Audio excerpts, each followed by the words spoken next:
नमस्कार, खबरों की खबर में आपका स्वागत है। मैं हूं संकेत उपाध्याय। तो आज एक और ट्विस्ट, एक नया ट्विस्ट अब शुरू हो गया है। आपने देखा किस तरीके से ये कहानी चलती जा रही है, लेकिन सुशांत की मौत का जिम्मेदार कौन, इसको लेकर के अब एक और पेंच सामने आया है, क्योंकि रिया चक्रवर्ती ने एक एफआईआर फाइल कर दी है।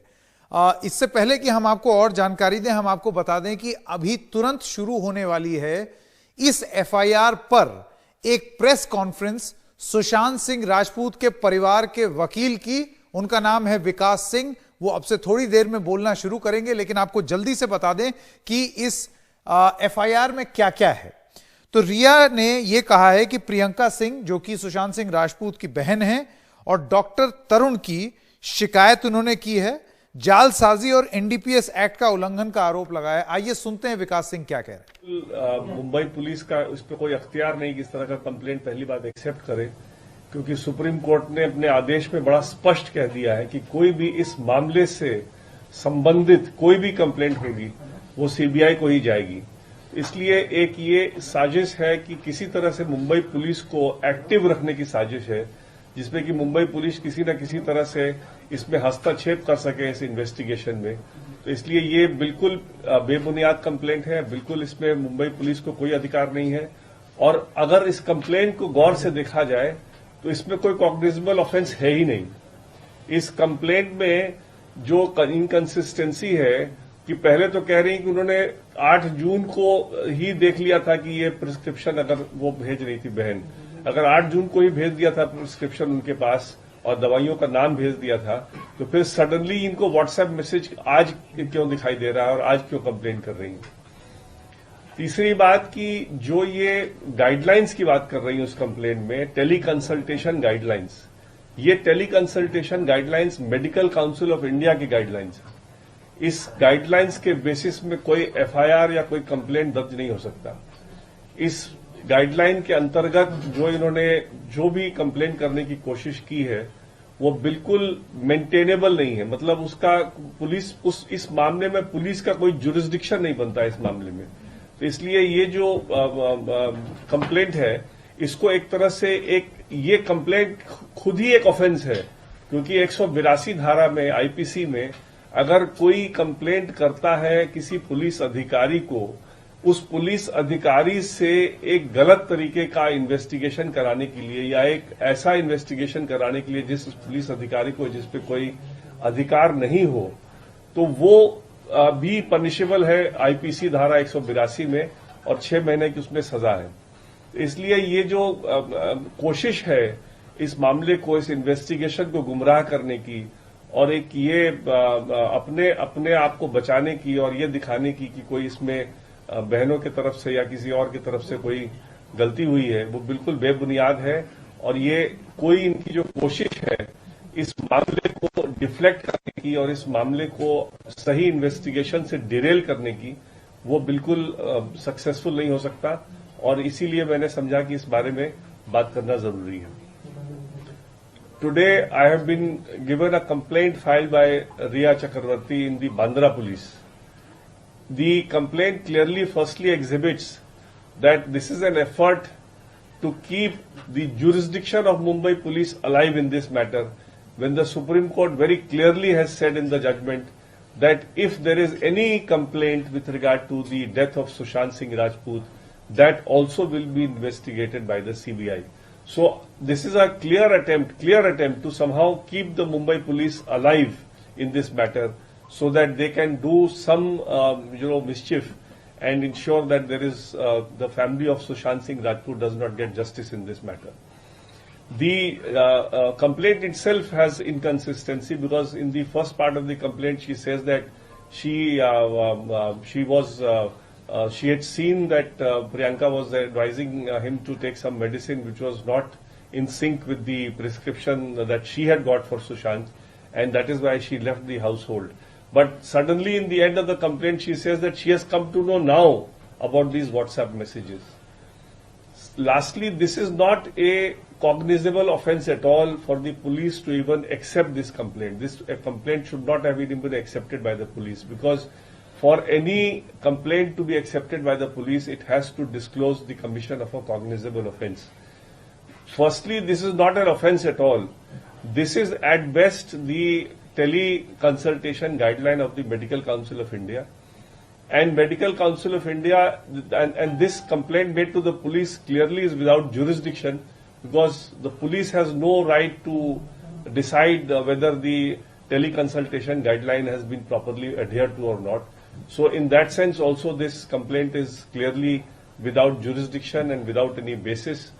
The whole effort by this complaint actually is an offense by itself, because under section 182 of the IPC, if you make a false complaint or if you make a complaint for the police to take action on such a complaint which is not tenable in law, then the person who makes such kind of a complaint is liable to be punished for 6 months imprisonment. So I personally feel that Riya has committed another offense by making this kind of a false complaint before the Mumbai police, and the whole effort appears to be to somehow derail the investigation from the line in which it is going and somehow deflect the minds of the people from what is happening in the investigation, where so many new facts are coming to light. In fact, the family was not even aware of this extensive drug angle being involved.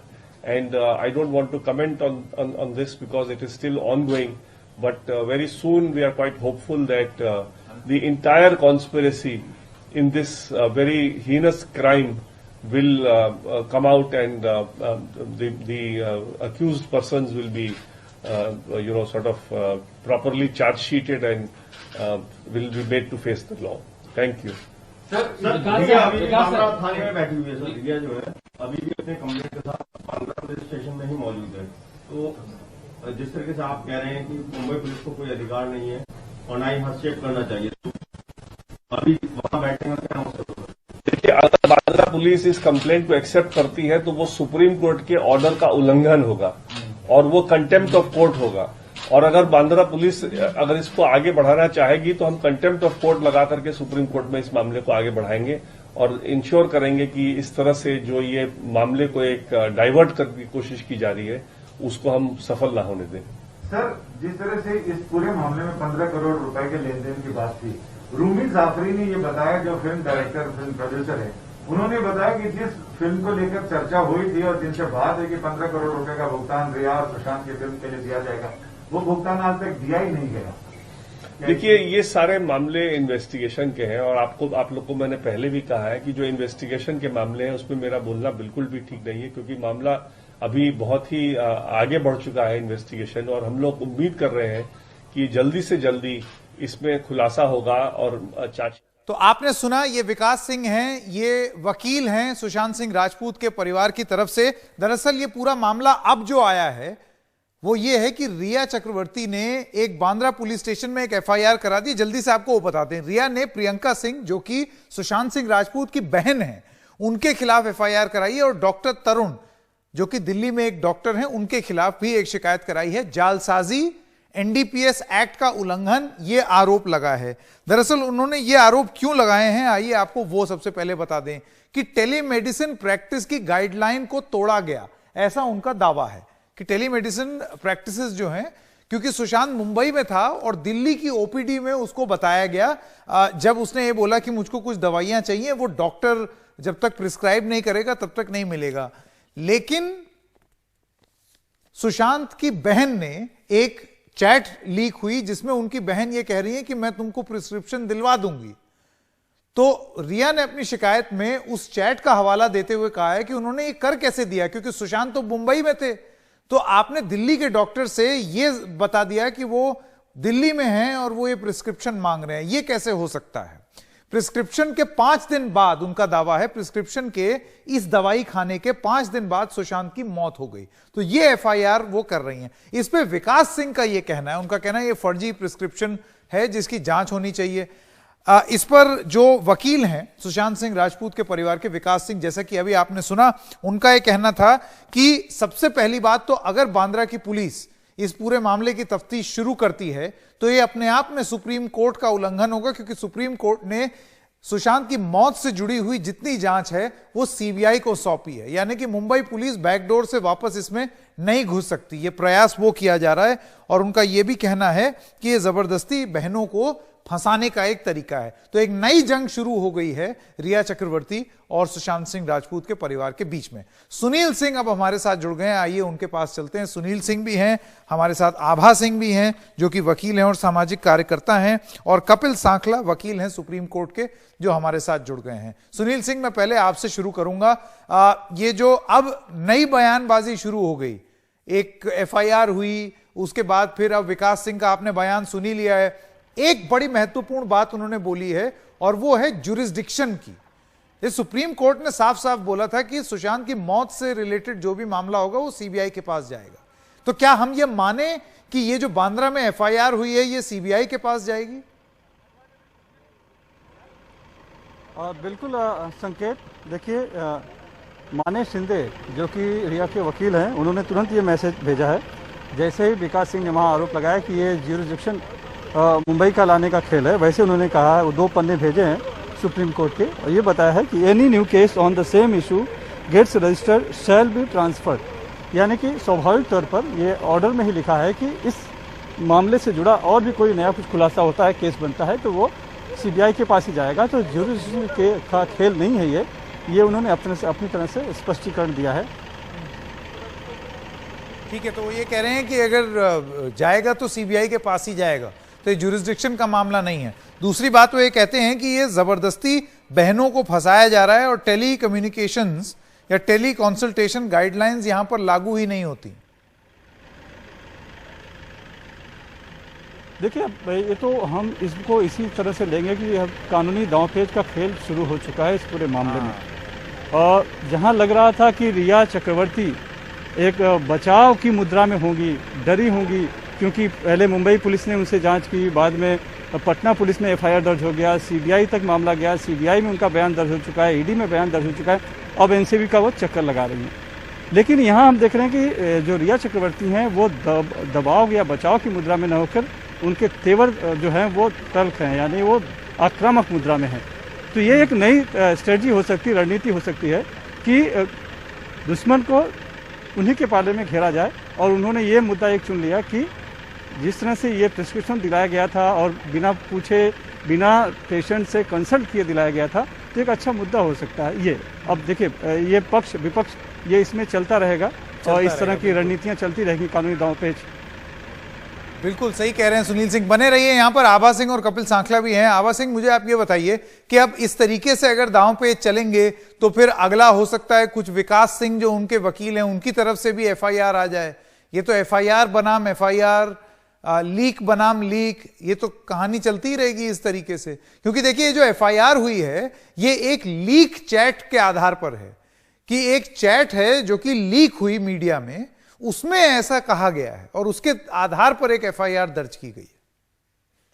संकेत जी, जो NCB ने भी लिखा है वो एक chat पे ही NDPS act का उन्होंने एफआईआर लिखा है। उनके पास सर्च में कोई रिया के यहाँ से ड्रग्स नहीं मिले, शौविक के घर से कोई ड्रग्स नहीं मिले, तो ये तो सारे व्हाट्सएप के चैट्स पे ही एफआईआर हो रही हैं। तो अगर लेकिन अगर आप इसके ऑफेंस पे जाइए तो बिल्कुल सही बात है कि कैसे प्रियंका ने जब सुशांत मुंबई में थे तो वहां से उस डॉक्टर से कैसे कागज बनवा दिया ओपीडी आउट पेशेंट डिपार्टमेंट का। इसमें तो मेडिकल काउंसिल ऑफ इंडिया जो है इस डॉक्टर का रजिस्ट्रेशन खारिज कर सकता है। हमने खुद कई डॉक्टर्स के रजिस्ट्रेशन खारिज करवाए हैं। एक मेडिकल एथिक्स होता है डॉक्टर्स का। और ये भी आपको याद होगा, एक इसी व्हाट्सएप चैट में सुशांत ने प्रियंका को मैनिपुलेटिव बोला था, वो भी चैट लीक हुई थी।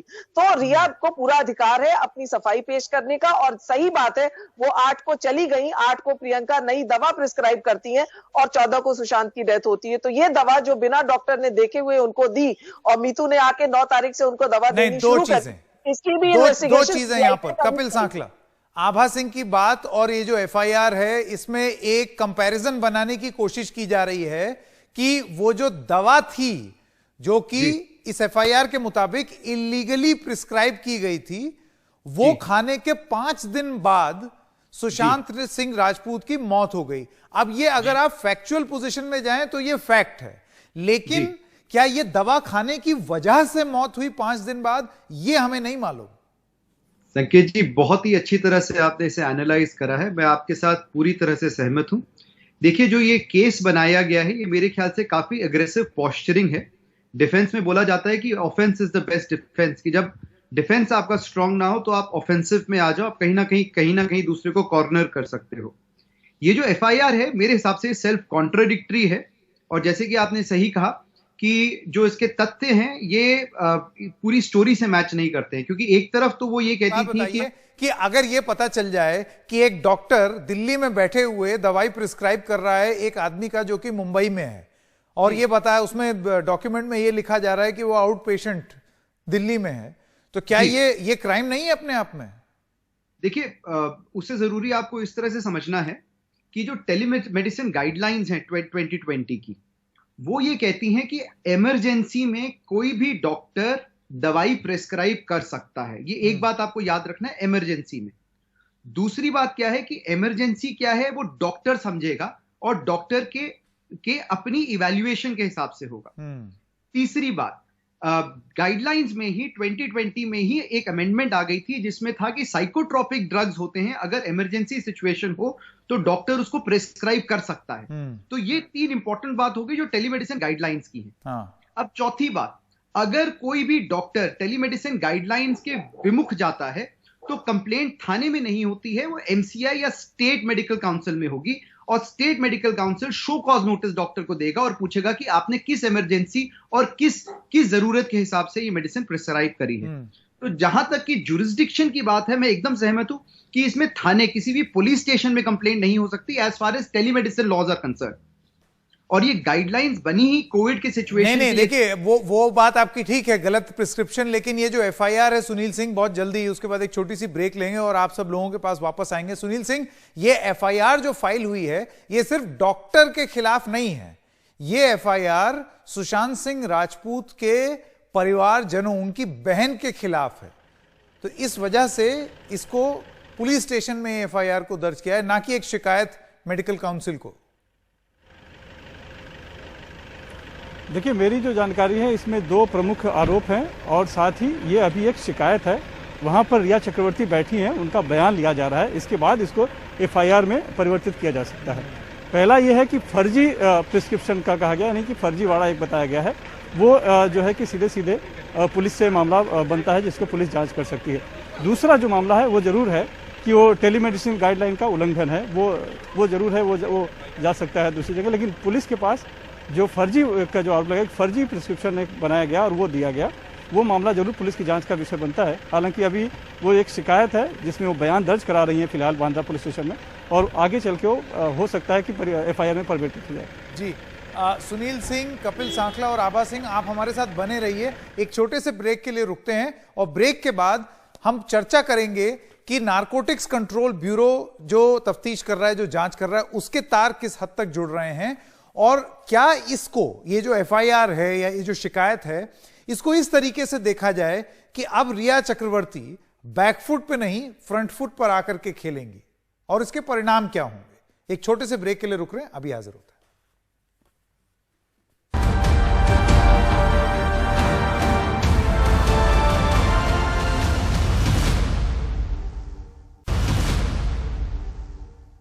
सुनील सिंह हमारे साथ बने हुए हैं, आभा सिंह और कपिल सांखला भी। अब एक जो महत्वपूर्ण सवाल जो हम ब्रेक में जाने से पहले पूछ रहे थे, सुनील आपसे शुरू करते हैं, वो है कि अब एक आक्रामक रुख देखने को मिल रहा है टीम, अगर इसको ऐसा कहा जाए, क्योंकि अब मीडिया में तो इसी तरीके से बात होती है, टीम रिया की तरफ से, कि अब इसको बहुत ही अग्रेसिवली पुश किया जाएगा, अब डिफेंसिव गेम नहीं खेला जाएगा। आपको भी ऐसा महसूस होता है?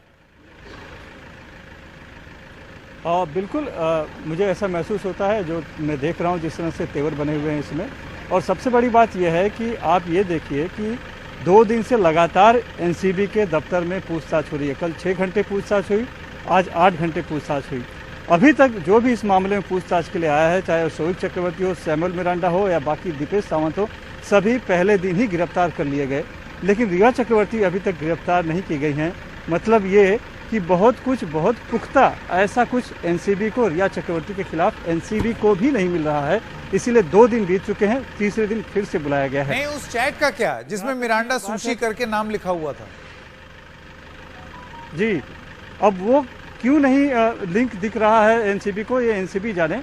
लेकिन शोएब चक्रवर्ती को भी आज सामने किया गया रिया के, सैमुअल मिरांडा को भी सामने किया गया, आमने सामने पूछताछ हुई, लेकिन रिया चक्रवर्ती इस बात पर अड़ी हैं कि उन्होंने जो भी किया सुशांत सिंह राजपूत के लिए किया और वो खुद ड्रग्स नहीं लेती हैं, और चैट के बारे में क्या जवाब वो दे पाई हैं ये अब तक हमें जानकारी नहीं मिली है। लेकिन जिस तरह से आप आक्रामक तेवर की बात कर रहे हैं संकेत, उसमें एक बात मैं खाली जोड़ना चाहता हूँ कि उसमें आप अगर वो पूरा शिकायत पढ़ेंगे तो जो बताया गया है कि 8 तारीख से 6 दिन बाद 14 जून को ही उनकी मौत हो गई। तो आप ये नहीं, अगर आप पढ़ना चाहेंगे तो उसमें ये समझ में आएगा कि जो आरोप सुशांत सिंह राजपूत के परिवार ने रिया पे लगाया गया है, वही आरोप कहीं न कहीं अपरोक्ष रूप से उनके परिवार यानी कि बहन पे ही लगाने की कोशिश की गई है। बहुत महत्वपूर्ण सवाल ये सुनील सिंह ने एक बड़ी जबरदस्त बात बोली कि जो आरोप अब तक रिया पे लग रहा था, इस कंप्लेंट, इस शिकायत के माध्यम से अब वो आरोप एक तरीके से रिया सुशांत सिंह राजपूत के परिवार पर लगा रही हैं। आभा सिंह, आप इसको इसी तरीके से देखती हैं किसी और तरीके से? क्योंकि ये तो एकदम गेम ही उल्टा हो गया। अब पता नहीं सबूत उनके पास क्या है, मैं नहीं जानता। आभा सिंह यही बात कही थी कि 8 तारीख को रिया चली गई, 9 से 14 तक, 13 तारीख तक मीतू थी, मीतू ने उनको दवाइयां क्या दी, उसको भी इन्वेस्टिगेशन होना चाहिए, और यही रिया चाह रही है। तो और इसमें सबसे बड़ी बात यह भी है कि क्रिमिनल कॉन्स्पिरेसी में जो ड्रग्स में ये रिया को अरेस्ट करना चाह रहे हैं, रिया के ब्लड टेस्ट को वो साफ बोल रही हैं, आप वो टेस्ट करा के देख लीजिए, भी के कोई ड्रग्स नहीं मिले, तो कॉन्स्पिरेसी कैसे प्रूव होती है? ना उनके पास ड्रग्स है, ना उन्होंने उसको खरीदा है, उनके कोई पेमेंट नहीं है, कोई सीडीआर रिकॉर्ड्स नहीं है जिसमें आप कह सके कि रिया चक्रवर्ती का कोई रोल है। तो ये साफ दिख रहा है कि रिया अब समझ गई है कि जब तक वो आगे नहीं बढ़ेंगी तब तक उनको झूठे केस में फंसाया जाएगा, और शायद इसी वजह से रिया जो है अब आक्रामक रूप से अपने को डिफेंड कर रही है। तो इसका मतलब थोड़ी है कि अगर उनको फंसाया जा रहा है या ऐसी अगर उनको महसूस होता है तो वो भी कुछ एक ऐसा लिख दें अपने कंप्लेंट में कपिल सांखला जी कि अगला फंस जाए। जी एकदम सही कह रहे हैं। देखिए हम सिर्फ लॉ पे आर्ग्यू करेंगे। ये आप अग्री करते हैं कि रिया ने ये बोला है कि मैं सुशांत के लिए ड्रग्स प्रोक्योर करती थी, मैं लेकर आती थी। तो section 20B, section 27A, section 28 और 29 क्रिमिनल कॉन्स्पिरेसी, मैडम ने बात करी एकदम सही है, सेक्शन 29 क्रिमिनल कॉन्स्पिरेसी की बात करता है। 20B कहता है कि अगर आप कहीं से लेकर आ रहे हो, खरीद रहे हो, बेच रहे हो, उसको ट्रैफिक कहीं से लेकर जा रहे हो, उसके बाद कुछ पैसे की ट्रांजैक्शन कर रहे हो, 27A। तो ये तो रिया मान गई है। तो इस वजह से उनकी जो स्टेटमेंट है, एनडीपीएस एक्ट में बड़ा साफ लिखा हुआ है कि अगर किसी व्यक्ति को बुलाया जाता है और उससे कुछ क्वेश्चंस पूछे जाते हैं, और अगर उस क्वेश्चंस के बाबत वो जो भी चीज बोलता है वो उसके खिलाफ या एज एन एविडेंस यूज की जा सकती है। तो ये क्रिमिनल लॉ से एक अलग एस्पेक्ट हो गया, और ये है सेक्शन 67 एनडीपीएस एक्ट में। तो अगर उसको आप कन्फेशन मान रहे हो, अगर आप उसको स्टेटमेंट मान रहे हो जो कि इनकल्पेटरी की, हाँ मैं आपसे एक चीज पूछना चाहता हूं सांखला जी। मेरा सवाल ये है कि अगर आपकी बात से मुझे ऐसे लगता है कि आप ये कह रहे हैं कि एक तरीके से उन्होंने कन्फेस कर लिया है कि वो इन ड्रग्स की पोजीशन में थी, भले ही वो इसको ट्रैफिक कर रही थी, किसी और को दे रही थी, खुद नहीं कंज्यूम कर रही थी, लेकिन क्योंकि आदान प्रदान हुआ तो वो भी बराबर की भागीदारी है। जी आप एकदम सही कह रहे हैं। अब मैं आपसे ये जानना चाहता हूं, इन धाराओं में इसमें उन पर कितने की क्या सजा हो सकती है? क्योंकि ये तो वो बोल ही रही हैं। देखिए इसमें ऐसा है कि क्वांटिटी पे मैटर करता है। एक बात हो गई कि ये स्मॉल क्वांटिटी है, मीडियम क्वांटिटी है, कमर्शियल क्वांटिटी है। और दूसरी बात ये होगी जब आप ट्रांजैक्शन करते हो तो ये जो ऑफेंसेस हैं सेक्शन 20B और 27A के, ये सीरियस ऑफेंसेस माने जाते हैं। 10 साल तक की सजा होती है, 10 लाख से 20 लाख रुपए का फाइन भी होता है depending on certain permutation combination. तो जहां तक की सजा की बात है वो तो बहुत सीरियस है, क्योंकि इससे पहले जो केस चल रहा था वो 306 का चल रहा था आईपीसी में, जिसमें सजा अप टू 10 ईयर्स है, और यहां तो 10 ईयर्स बेसलाइन बना रखी है। तो अगर आप सिर्फ स्टेटमेंट समझ जाए जो रिया की है, जी जी जो उसने मैं सुनील सिंह के पास एक बार जल्दी से वापस जाना था। सुनील सिंह, आपने ये सुना जो कपिल सांखला कह रहे थे, मैं एक बार दोहरा दूं। कपिल सांखला का ये कहना है कि ठीक है, वो कह रही थी मैंने नहीं खाया, मैंने ड्रग्स नहीं ली, मैं तो सिर्फ लेके अलेजिडली सुशांत को दे रही थी, लेकिन ये करने में भी उन्होंने कानून का उल्लंघन किया है और इसके तहत भी उनको सजा हो सकती है और जेल हो सकती है।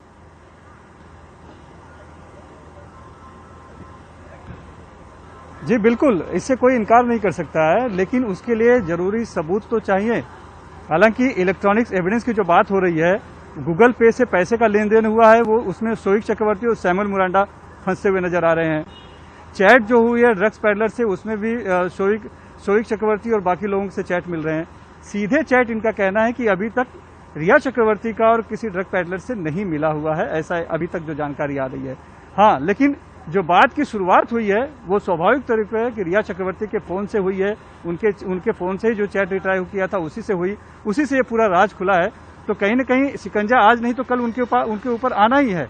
गिरफ्तारी तो ऐसे तय मानी जा रही है, लेकिन मैं ये बता रहा था कि 2 दिन की पूछताछ हुई, एक दिन 6 घंटे और आज 8 घंटे, लेकिन एनसीबी को इतना पुख्ता सुराग सबूत नहीं मिल पाया कि वो रिया चक्रवर्ती को गिरफ्तार कर लें। उन्हें घर जाने दिया गया और कल फिर बुलाया गया है। जी कपिल सांखला जी, मैं जल्दी से कुछ कहना चाहूंगा। हाँ। देखिए, इस केस में माना कि एनडीपीएस केस में पोजेशन बहुत जरूरी होता है, एविडेंसेस बहुत जरूरी होते हैं, पर एनडीपीएस की एक खासियत है कि जो स्टेटमेंट दी जाती है वो स्टेटमेंट भी एविडेंस के तौर पे यूज करी जा सकती है अक्यूज के खिलाफ। तो अगर उन्होंने ये स्टेटमेंट दे दी कि हाँ जी मैं खरीद के लेकर आ रही थी या मैंने किसी से खरीदा और मैंने किसी को दिया, तो ये अपने में एक ऑफेंस हो गया। आपको इसमें एविडेंस की जरूरत नहीं है क्योंकि अक्यूज की अपनी ही स्टेटमेंट है। ये एक चीज आपको अप्रिशिएट करनी है। अब जाते एक सवाल मैं आपसे और पूछना चाहता हूं सांखला जी, आप किस तरीके से इस पे रिस्पांस देंगे कि जो सुनील सिंह भी कह रहे थे और अभी आभा सिंह भी बोल के गई कि एक अग्रेसिव पोजीशनिंग अब हो रही है रिया की तरफ से, और उन्होंने एक तरीके से सुशांत की मौत का जिम्मेदार सुशांत के परिवार वालों को ही बना दिया है। जी, मैंने जैसे कि कहा कि ऑफेंस सबसे बेस्ट डिफेंस होता है किसी भी डिफेंस लॉयर के आर्सेनल में। बड़ी एग्रेसिव पोस्चरिंग है, बात एकदम सही है। प्रॉब्लम सिर्फ एक ये है कि जब आप 306 की बात करते हो तो ये जरूरी नहीं है कि एकदम लास्ट में क्या हुआ। कॉन्सेप्ट ये होता है अबेटमेंट टू सुसाइड का कि अगर आपको मालूम है कोई सुसाइड कर देगा तो आप उसको किसी तरह से गोड पुश करो, आप उसको किसी तरह से फैसिलिटेट करो या एड करो। तो अगर उन्होंने ये बोला कि मैं जानती थी सुशांत सिंह मेंटली अनस्टेबल थे या कुछ दवाई ले रहे थे, और ये भी फिर कहती हैं कि हाँ मैं उनके लिए ड्रग्स लेकर आ रही थी, तो 306 का मुकदमा उनके खिलाफ बन जाता है। क्योंकि ये जरूरी नहीं है कि 6 दिन पहले उन्होंने क्या करा, अबेटमेंट को आप देखिए, ऐसा है अबेटमेंट टू सुसाइड एक ऐसी धारा है जिसको साबित करना, आप तो वकील हैं, आप जानेंगे, और सुनील सिंह भी शायद ऐसे तमाम मामले देख चुके होंगे, बहुत मुश्किल धारा होती है साबित करना। कन्विक्शन रेट इसमें बहुत कम होता है। मुकदमे देख लीजिए ना, शशि थरूर वाला मुकदमा हो गया, जिया खान वाला मुकदमा हो गया, गोपाल गोयल कांडा वाला मुकदमा हो गया, कहां अबेटमेंट साबित हो पाता है? वकील मैं ही हूं, आप जानते हैं कि मिस्टर कांडा का वकील मैं ही हूं, और आप ये भी जानते हैं कि 1.5 साल लगा था उनकी बेल लेने में, और तब हुई थी जब उनके अपने पेरेंट्स, उसके फादर ने जो स्टेटमेंट थी उसी से खिलाफ बोला कि ये केस तो मैंने कभी बोला ही नहीं था। तो जो एफआईआर की इंटरप्रिटेशन हुई थी, जब उसमें क्लैरिफिकेशन हुई तभी जाके बेल हुई। ठीक है, कपिल सांखला और जी, कपिल और सुनील जी, आप दोनों का बहुत बहुत धन्यवाद। एक छोटे से ब्रेक के लिए रुक रहे हैं। ब्रेक के बाद आपको एक और माया नगरी की खबर के बारे में बताएंगे जो भी बहुत चर्चा में है, कंगना रनौत को लेकर के। अभी हाजिर होते हैं।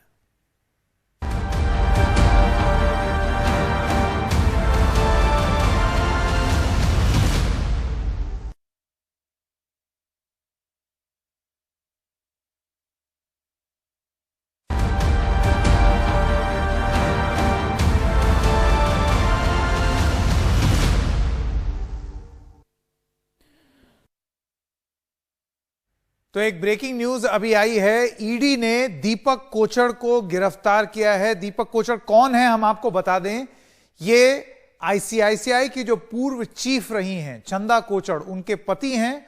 और ये एक मामला अगर आपको याद हो, वीडियोकॉन का मामला, आईसीआईसीआई वीडियोकॉन का केस, उसमें यह गिरफ्तारी हुई है। तो ये अभी अभी की बड़ी ब्रेकिंग न्यूज है जो हम आप लोगों के सामने ला रहे हैं। चंदा कोचर के पति गिरफ्तार हुए हैं, ईडी ने दीपक कोचर को गिरफ्तार किया है, और यह मामला है आईसीआईसीआई और वीडियोकॉन का केस जिसमें यह गिरफ्तारी हुई है। तो ये है ब्रेकिंग न्यूज आपके स्क्रीन पर। जैसे कि आप देख सकते हैं, एक बड़ी गिरफ्तारी है। मनी लॉन्ड्रिंग का आरोप इनके ऊपर लगा था और एनफोर्समेंट डायरेक्टरेट यानी कि प्रवर्तन निदेशालय इसकी पूरी जांच कर रही थी, और उस जांच में आज ये गिरफ्तारी हुई है।